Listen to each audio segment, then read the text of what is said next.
All right, guys. So, Merry Christmas to each and every last one of you. I hope that you are enjoying time with your friends and family and always remembering the reason for the season, which is the celebration of the birth of Jesus Christ. So, again, Merry Christmas to all of you guys. And we have a full show today, like always. And we got to talk about Kamala Harris, who received a Christmas present from Greg Abbott. That the liberals and left-wing liberal media is not going to appreciate too much. In fact, they're losing their minds over the fact that Greg Abbott decided to be so kind to Kamala and to send her a Christmas present of illegal immigrants straight to her residence as a part of a program that we talked about here before of, red states sending illegals to blue states, sanctuary cities, because, hey, they feel like these blue states and these sanctuary cities should share the burden of illegal immigration since they love illegal immigrants so much, right? They love them so much. Hey, we'll send you the burden of them. You can share the burden. You can, use your resources to help them out since you love them so much. And that is what Greg Abbott did, this Christmas for Kamala Harris. He sent some illegal immigrants straight to her doorstep. And of course, the left-wingers, the liberals, the Democrats, got outraged over this. So we're going to talk about that. However, let's go ahead and play a news clip so that you guys can get a better understanding of what's going on here. Take a look. We begin with breaking news tonight at 11 as another group of migrants were dropped off late tonight at the Naval Observatory, that is right near Vice President Kamala Harris's residence. They were bussed in from Texas. Now, this comes amid freezing temperatures on Christmas Eve. Our Christian Flores was there and spoke with volunteers on what happens next for these migrants. Now, this is the third of three buses filled with migrants coming up from Texas that unloaded here over in D.C. over at the Naval Observatory. Now, we spoke with the Migrants Solidarity Mutual Aid Network. They tell us that this is purely a political stunt from Texas Governor Greg Abbott. Organizers with the Migrant Solidarity Mutual Aid Network had learned about these buses coming up here in the days leading up to this weekend. Since April, governors in states bordering Mexico have sent more than 9,000 migrants to D.C. Tonight's buses stopped at the Naval Observatory near Vice President Kamala Harris's residence. Organizers helping these migrants say tonight was a political stunt by Texas Governor Greg Abbott. It really does show the cruelty behind Governor Abbott and his insistence on continuing to bus people here without care about, people arriving late at night on Christmas Eve when the weather is so cold. People are getting off the buses. They don't have coats. They don't have clothes for this kind of weather, and they're freezing. That bus is now gone. The Migrant Solidarity Mutual Aid Network took them to a church, an undisclosed location for the safety of the migrants. But over there, a number of volunteers got together some warm food and clothes to welcome these migrants to the United States. At the Naval Observatory, Christian Flores, 7 News. Yeah, so since April, Greg Abbott has shipped over 8,400 migrants to Washington, D.C., over 5,000 men and women to New York and Chicago, and I believe that he's sent over 100 illegal immigrants straight to Kamala's doorstep ever since April. And you guys already know how much this triggered the mainstream liberal media, this triggered the left, this triggered the Democrats before in the past. It's especially going to trigger them considering that he did this on Christmas, right? If you have Juan Castro here, who is a congressman from Texas, calling Greg Abbott worthless. He says, worthless Greg Abbott dropping off people with no money and no means on Christmas Eve in 15-degree weather near the VP's residence. How Christian of you, Greg Abbott, being a heartless POS isn't going to make you the next Republican president.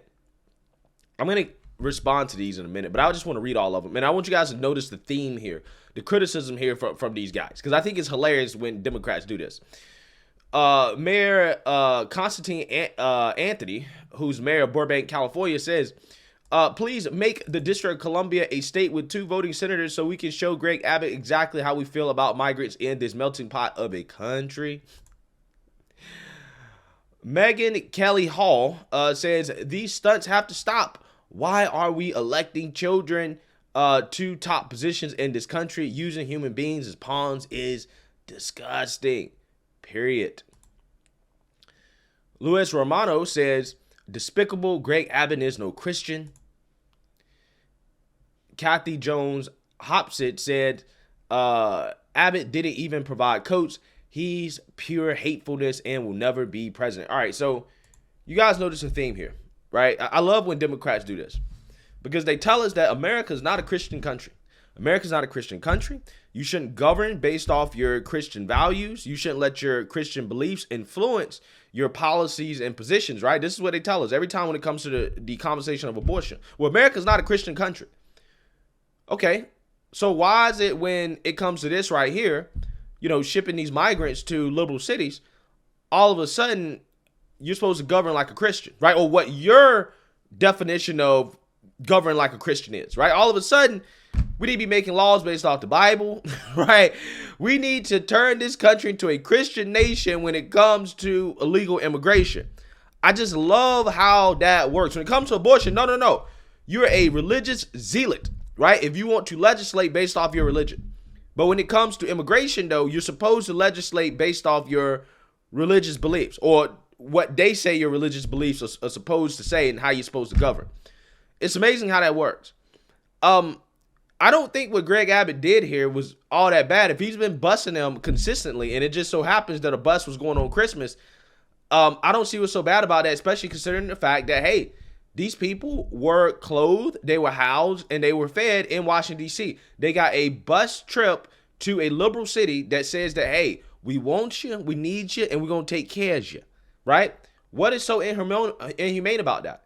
They got a free bus trip. They weren't kicked out of Texas at the border, right, and sent back to Mexico because, you know, Joe Biden stopped all that from happening, right? He can't turn them away anymore because of Title 42 expiring. Nope, can't do that. Biden also stopped the stay in Mexico policy. So that here, it's not like Texas said, hey, y'all go to Arizona, y'all go to Oklahoma, whatever. Y'all can walk over there. Okay, they didn't do that. They gave them a bus ride, a heated bus ride to Washington, D.C., where the charities, the people that's supposed to handle this stuff, the authorities already knew they were coming, where they were prepared to clothe them, house them, and feed them. I don't understand what's so unchristian about that. I really don't. I don't understand what's so bad about it. What are you complaining about? You're just mad because they showed up to Kamala Harris's house. Yes, it's a political stunt, but hey, Democrats pull political stunts all the time. That's politics, right? Unfortunately, that's the world that we're living in. January 6th is the January 6th committee is a political stunt. I don't hear these people complaining about that, right? Every time Democrats come out here and they woke virtue signal with a political stunt, I don't hear them complain about it. Joe Biden bringing home Brittany Griner was a political stunt. I don't hear y'all complaining about it. Okay, Democrats pull political stunts all the time for clout with their base, and they ain't got nothing to say about it. I don't hear these complaints about political stunts. But Republicans, though, they pull a political stunt, which in my opinion is a message. It's not only a message, but it's also it exposes Democrats' hypocrisy on this issue, how they, you know, claim they love migrants so much and that their cities are supposed to be welcoming. How all of a sudden, when they started to get exactly what they want, all of a sudden they become anti-immigration, right? Immigration to liberal cities, that is. It's just amazing how that works. So, I mean, again, as long as the border is open, right? As long as the Biden administration refuses to enforce the laws on the books, as long as, again, the Biden administration remains soft on this issue, as long as Kamala Harris doesn't do anything about it, this is what you're going to have to deal with. So don't complain to Greg Abbott and Ron DeSantis. Go complain to Joe Biden. He's the one that's responsible for the border, period. Let me know what you guys think. Make sure you like, comment, and subscribe. Most importantly, share a Black conservative perspective. Peace.